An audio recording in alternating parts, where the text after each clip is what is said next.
சுக்தேவ் புத்தகங்களை பிடிக்காத சிறுவன். அவனுக்கு விளையாட்டுதான் உலகமே, புத்தகம் எல்லாம் போரடிக்கும் என்று நினைத்து அவன் எப்போதும் விளையாட்டையே தேர்ந்தெடுப்பான். ஒரு நாள் மழை கொட்டித் தீர்ந்தது.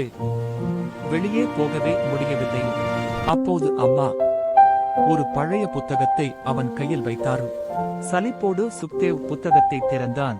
அடேயப்பா! அந்த கதைகள் அவன் மனதில் உயிர் பெற்றது போல இருந்தது. ராஜாக்கள் பேசினார்கள், பறவைகள் பாடினார்கள், சாகசங்கள் அவனை உள்ளே இழுத்தன. நேரம் போனதே சுக்தேவுக்கு தெரியவே இல்லை. வெளியே பார்த்தால் மழை நின்றுவிட்டது. அம்மா, இந்த புத்தகம் பேசுதே என்று சிரித்தபடி சுக்தேவ் சொன்னான். அம்மா சிரித்தார். புத்தகம் பேசும், கவனமாக கேட்பவர்களுக்கு மட்டும். அன்றிலிருந்து சுக்தேவுக்கு புத்தகம் ஒரு நல்ல நண்பன் ஆனது.